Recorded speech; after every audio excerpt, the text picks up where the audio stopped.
En 1977, Marie-Myriam remportait le concours Eurovision de la chanson. Quelques semaines après sa victoire, la chanteuse débutait une histoire d'amour avec Patrick Sébastien. Si le duo a été en couple pendant 2 ans, la jolie blonde avait souhaité mettre un terme à leur relation en apprenant que le célèbre animateur lui avait été infidèle. Alors qu'il était fiancé, Marie-Myriam avait de plus en plus de mal à supporter la possessivité de son compagnon. Dans son autobiographie, évoquant une nuit où après un gala, Patrick Sébastien s'était précipité dans sa chambre d'hôtel et fait ouvrir sa porte en pleine nuit, elle avait révélé « Il était persuadé que je n'étais pas seul. J'ai décidé alors que c'était fini, j'ai jeté ma bague de fiançailles dans les toilettes. »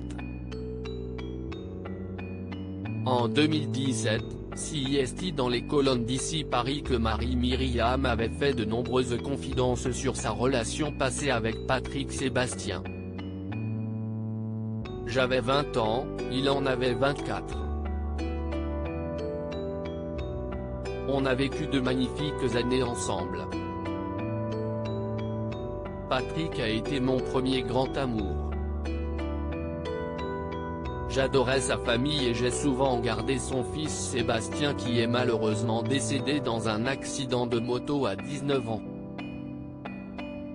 Je l'aimais énormément, ce petit, avait-elle confié, avant d'ajouter, des gens bien intentionnés sont venus me dire que Patrick me trompait. Or, j'étais enceinte de lui à ce moment-là. La décision de me faire avorter a été l'une des pires de ma vie. Patrick, qui voulait garder l'enfant, a tenté de se suicider quand je lui ai annoncé que je le quittais. C'était terrible, mais je ne voulais pas de cette vie-là, et encore moins d'un enfant qui n'est pas de papa. Pourtant, depuis toute petite, je rêvais de devenir mère. Une séparation douloureuse si Marie-Myriam a fait le choix de quitter Patrick Sébastien, leur rupture a été très difficile pour elle.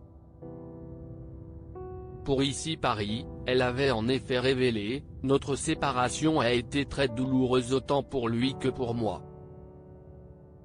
À la fin de notre histoire, il me faisait beaucoup de crises de jalousie, je ne le supportais pas. » Mariée à Michel Elmosnino, son histoire avec l'animateur continuait de la hanter. J'ai mis très longtemps à m'en remettre, au point que, même plus tard, avec Michel, je ne parvenais pas à tomber enceinte. Et je pleurais dès que je croisais un ventre rond. J'étais traumatisée, avait-elle révélé. Aujourd'hui, les deux stars sont amies et s'entendent à merveille. Il y a un vrai lien familial entre nous et on se voit très souvent, a assuré Marie-Myriam.